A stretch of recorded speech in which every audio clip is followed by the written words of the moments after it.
Emma, it would be amiss of me not to ask what that favourite standard is. It's the feedback one, timely feedback. So, I love it. It's 4-4. Love it. I mean, I didn't know we all had a favourite standard. Please tell me you've got one. You need to have a favourite. Oh, look, that's a great question.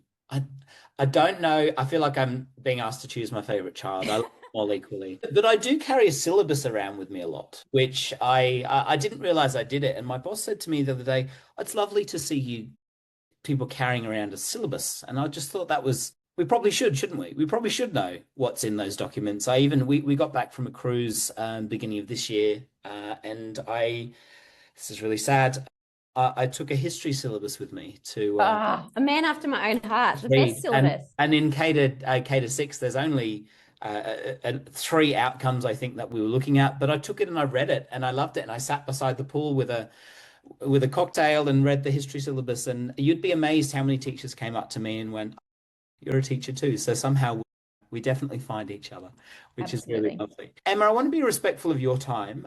I'm aware that it is a work day for you. So looking ahead, what's something that excites you most about the future of education in New South Wales? Yeah, I mean, I think we're at a really pivotal point, and we're sort of on the brink of really positive change. And look, what I will say is that doesn't mean there won't be challenges ahead. But I think, you read some of the media commentary, some of the discourse that's happened in the profession, there have been some dark days over the last few years, last few decades of what education looks like. And look, part of that is to do with external influences. Part of that is some practices that have had, there is a whole range of things. But it feels like we are on the precipice of real change. And I feel this sense of optimism from both myself and also the workforce and the profession, that we are on the right path. We are looking at things, we can see brighter days ahead.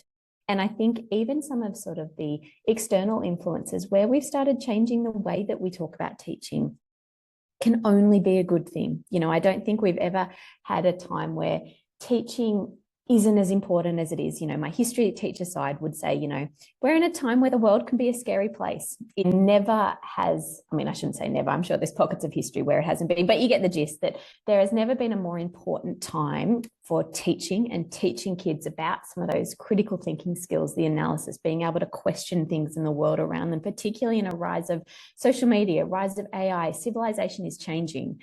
And so I think we're at the right time where we can be optimistic. We can think about what this is, focus on sort of the collaborative nature of teaching, the incredible privilege it is, the prestige associated with it. It is this sense of optimism. So I know I have this flame of optimism, and people I speak with, they also echo it. They might talk about it in different ways, but it is this sense of optimism as we sort of move forward into the next few years of teaching.